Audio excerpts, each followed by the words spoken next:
انت اللي كتشوف في هذا الفيديو حاول معاك وندوي معاك شي تفاصيل مهمه. من واحد فيكم كيدير هذا الغلط، وهذا الغلط خطير جدا فيكم بزاف ديال الناس. من كتمشيو عند شي ناس اولا كتمشيو ضياف عند شي واحد كتعرفوا، خاصكم تعرفوا اشنو دير. غادي نعرف بزاف ديال الناس غادي يردوا في هذا الفيديو، بزاف ديال الناس غادي يعلقوا على هذا الفيديو، ولكن المهم هذه هي الحقيقه وهذه هي الصراحه، بلا نفاق، بلا كذوب، بلا حتى شي حاجه.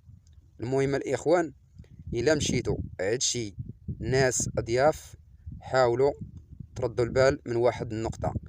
هذه النقطه راها مهمه بزاف، ولكن قبل ما نبدا في التفاصيل حاول تزير معايا ودير الصمته وتشد اليمين وتصنت حتى الاخر.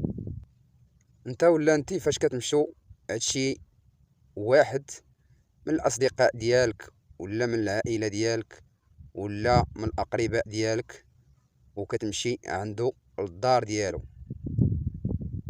رد بالك، راه بزاف ديال الناس كيكونوا دايرين الكاميرا، وهاد الكاميرا ما كتبانش ليك. حاول تعرف اشنو كتخرج من فمك.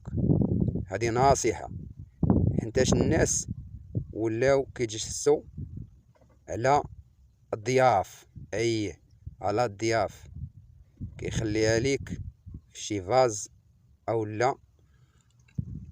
ولا في شي ماريو، ولا كيخليها ليك فوق الطابله شكل ستيلو ولا شكل نضادر ولا بزاف ديال الطرق. المهم الاخوان، الا كنتو عند شي ناس ردوا البال، حنتاش الناس الاكثريه ولاو كيديروا هاد الطريقه، كيستعملوها، كيشوفوا العدو من صديق.